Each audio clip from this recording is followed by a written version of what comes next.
غزوہ خندق کا موقع تھا، اور خندق کی کھدائی کے دوران صحابہ کرام کو حکم دیا کہ خندق کھودیں۔ یہ پہلی جنگ تھی اور جنگ کی پہلی تدبیر تھی، اس سے پہلے کبھی جنگ میں دنیا میں خندق نہیں کھودی گئی۔ یہ اللہ کی نبی کی تدبیر تھی کہ خندق کھود دی جائے۔ تو غزوہ خندق بڑا مشہور ہے، اس کو غزوہ احزاب بھی کہتے ہیں۔ بہت سارے کافروں کے لشکر جمع ہو گئے تھے مسلمانوں کے خلاف۔ پھر اس کی پوری ایک تفصیل ہے، وہ کبھی موقع ملا تو انشاءاللہ بیان۔ سورہ احزاب آپ پڑھیں 22ویں پارے میں غالباً، اس میں آپ کو یہ ملے گی پوری جنگ کی تفصیل کے ساتھ اگر آپ پڑھیں۔ احزاب کہتے ہیں لشکروں کو، بہت سارے لشکر، اس کو کہتے ہیں احزاب۔ اس غزوہ خندق کو غزوہ احزاب بھی کہا جاتا ہے کہ بہت سارے کافروں کے لشکر ٹولے جمع ہو گئے تھے مسلمانوں کے خلاف۔ تو نبی پاک صلی اللہ علیہ وسلم نے خندق کھودنے کا حکم دیا۔ اب صحابہ کرام کام پر لگ گئے، بھوکے پیاسے 3 دن کے، یہاں تک کہ بعض صحابہ کرام نے پیٹ پہ پتھر باندھے ہوئے تھے۔ حضور کی بارگاہ میں حاضر ہوئے، یا رسول اللہ الجوع، بھوک تنگ کر رہی ہے، اور اپنے پیٹ پر بندھے ہوئے پتھر دکھانے لگے صحابہ کرام۔ یہ ایسا غزوہ تھا۔ آپ محبت آپ پڑھیں صحابہ کرام کی زندگیاں کہ اصل محبت تو انہوں نے کی ہے سرکار سے۔ ہم تو کچھ بھی نہیں ہیں، ہم تو زبانی کلامی جمع خرچ کرنے والے ہیں۔ اصل محبت تو صحابہ نے کی ہے۔ پیٹ پہ پتھر بندھے ہوئے، کھانے پینے کو کچھ نہیں ہے، جنگ کر رہے ہیں، تلواریں تک نہیں ہیں لڑنے کے لیے۔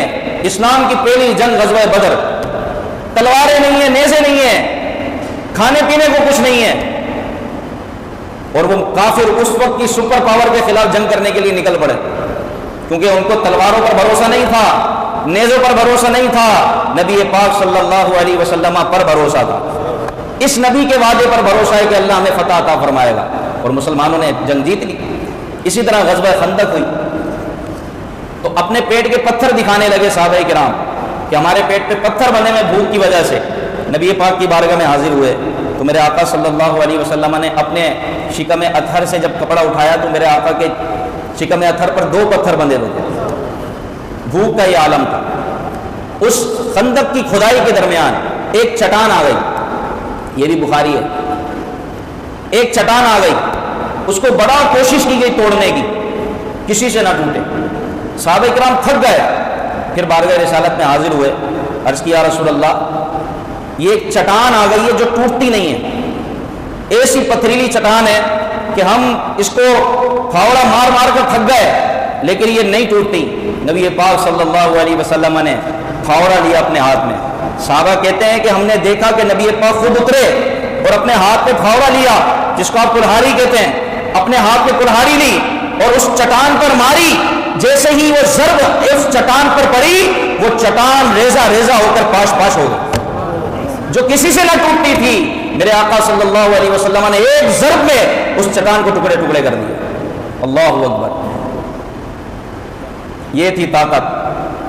اب آپ بولیں پیٹ پہ پتھر بندھے ہوئے، بھوک کا یہ عالم ہے کہ برداشت نہیں ہوتی، یہ امت کی تعلیم کے لیے تھا، لیکن اپنا نبوی جلال بھی دکھانا تھا کہ دیکھو ظاہر دیکھ کے کہیں دھوکہ نہ کھا جانا، جیسا منکرین نے انکار کر دیا کہ یہ تو ہماری طرح ہے، یہ نکاح بھی کرتے ہیں، یہ بازاروں میں بھی جاتے ہیں، کاروبار بھی کرتے ہیں، تو یہ اللہ کے نبی کیسے ہو سکتے ہیں؟ اللہ اکبر۔ مفتی احمد خار نعیمی رحمۃ اللہ تعالی علیہ اس بات کا پیارا جواب دیتے ہیں کہ ارے تم نے یہ تو دیکھا کہ ان نازک انگلیوں سے وہ روٹی کے ٹکڑے توڑتے ہیں، تم نے ظاہر کو دیکھا کہ وہ حضرت حلیمہ سعدیہ کی بکریاں چراتے ہیں، تم نے یہ نہ دیکھا کہ جس انگلیوں سے انہوں نے روٹی کے ٹکڑے توڑے ہیں اسی انگلی سے چاند کو اشارہ کر کے 2 ٹکڑے کر دیے۔ بکریاں چرانا تو تم نے دیکھا، یہ نہ دیکھا کہ وہی عرش پر گئے جہاں جبریل امین بھی رک گئے، تو جبریل امین بھی رک گئے، میرے آقا اس سے بھی آگے آگے تشریف لے گئے۔